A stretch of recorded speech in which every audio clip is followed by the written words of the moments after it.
day everyone! Mga gwapa, mga gwapo kong mga lalabs all over the world. Hello po sa inyong lahat. Kumusta po tayo? A blessed Tuesday. Kakauwi lang ni Maliha ng 2 p.m. Dahil from quarter to 8 ang nila, start ng klase. Tapos quarter to 1. So, mga 15 minutes lang ride. Sa umaga, naglalakad sila para makatipid. Tapos, pag-uwi, ayan, tatlo silang ambag-ambag ng sasakyan. Nakaluto na tayo guys. Madali tayo pag may pasok. Kasi maaga na ngayon ang luto ko dahil si Maliha umuwi ng 2 p.m. Kahapon nga pala guys, full day wala kami sa bahay dahil may exam si Rihanna. Tapos, as usual, 10 a.m., umalis kami ng bahay dahil mag-traffic sa daan. Tapos may mga rally-rally dito kaya inagahan namin. Dumating kami doon mga 11:30. Tapos 1 p.m. ang start ng exam. Kagaya ng sinabi ko sa inyo, 1 until 5. One subject lang yun guys. Kaya pag uwi namin, daming mga pasahero. Rush time yung uwi namin. Uwian ng mga yung iba, daming tao sa daan guys. Kaya tapos yung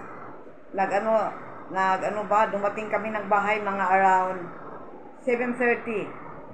Almost 8 na dahil yung sa daanan na by short way na daanan, kaso may ginagawang kalsada. Ang kalsada may ginagawa sila. So, kagabi umikot yung rickshaw.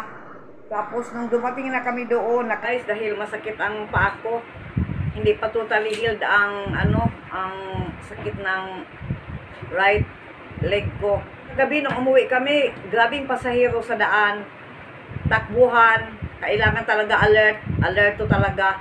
Tapos nung last na namin, yung magsakay ng rickshaw, yung pinakalas na kasi tatlong sakay galing sa school na pinag-exama ni Rihanna. May way talaga na pauwi ng bahay. Tapos umikot yung rickshaw dahil may ginagawang yung bang drainage. Tapos yung sa main door na sa gitna talaga yung ginagawa nila. So nung nag-ikot na kami na naka-block yung doon. Hindi pwedeng hindi pwedeng naka-block yung daanan. Tapos nakailang ikot, nakadalawang ikot. Ayun, pag balik uli kami doon sa first na ikot namin, kami doon, dinap kami doon sa pwede kami maglakad ng 15 minutes. So, hindi na talaga pwede, walang way, daming mga nagbabaan sa rickshaw, hindi lang kami ni Rihanna. So, binaba kami doon sa pwedeng maglakad. Naglakad kami ni Rihanna kagabi guys, ng mga 15 minutes walk to home. So, napagod na ako.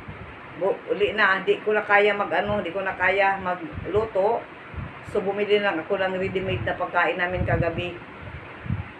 Bumili ako ng yung tawag hindi doon sa chicken na yun? Anong tawag yun doon sa chicken na binili ko? Chop. Bumili ako ng chop recipe out of chicken yun. Naka-fried muna ang chicken, tapos ikat-kat nila, tapos igisa sa onions. Ang tawag yun chop daw, sabi ni Rihanna, chop recipe with naan roti, yun lang kinain namin. Tapos si Maliha, naawa ako dahil dumating siya, walang luto. So may leftover rice. Tinawagan ko siya, ginawa niya ng fried rice sa lunch niya. Ang ginagawa ko kasi pag may exam si Rihanna, sa gabi ako nagluluto ng madami dahil para sa pagdating ni Maliha may makain siya, at saka pagdating namin may makain kami. Kaso kahapon talaga, nung isang araw, masakit ang paa ko. Masama ang masakit ang katawan. So, wala akong luto. Hindi ako nagluto bago umalis. Okay guys. Tapos, ang ang exam ni Rihanna by the 2nd of November. Kaso, today guys, may mga lugar dahil halalan na nga. Pag dito sa Bangladesh, pag halalan, yun ang sakit nila. Dahil sila, may rally demonstration sa daan, sinusunog yung mga passengers bus. Tapos doon sa may mga lugar na talagang hindi mapuntahan. Ang problema ko ngayon, pag paano ito mag-ano, dahil ang halalan by January, tapos yung lugar ng embahada natin, doon palagi ang ano, mahirap mag-ano doon, mahirap, ayun ang lugar na ano, may rallies, may demonstrations, kaya tapos ang exam ni Rihanna baka ma-cancel dahil yung ibang nasa ano, yung ibang nasa malayong lugar, paano sila makapag-commute dahil rallies nga, demonstration, yung nasa lugar papuntang sa ano, sa lugar ng ano, papunta sa village ng mother-in-law ko. Ayun, daming sinusunog na bus. So nakakatakot nakakatakot magpunta doon. So kaya hindi ko pa alam, baka mai-postpone o cancel ang ano, second of this month, next month, ang exam, baka i-cancel o baka hindi, depende yun sa ano, dahil walang ano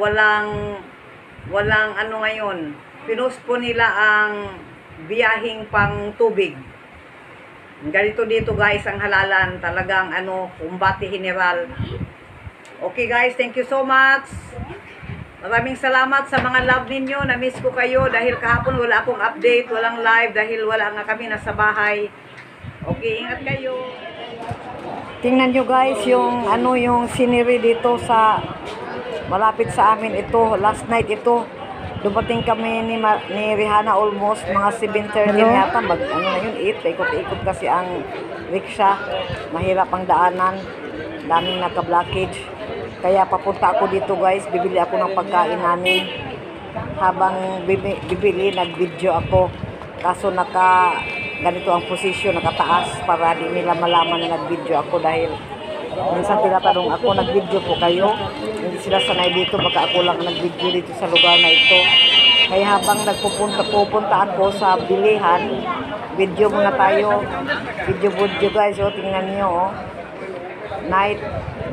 Night scene. Mga 10 minutes walk from our home. Yung bilihan ng ano ba ito? Yung kinain namin kagabi. Kilala ako doon nila guys.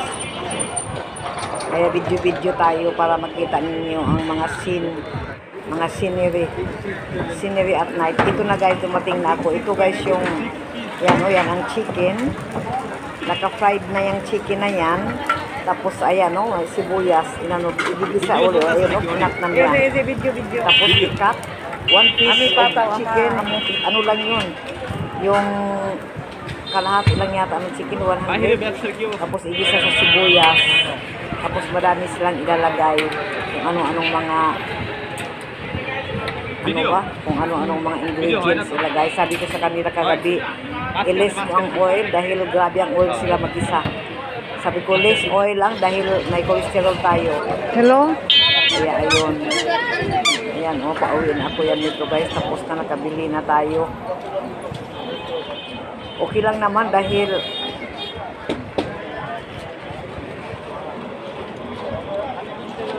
ano ba itong hindi naman gaano madilim.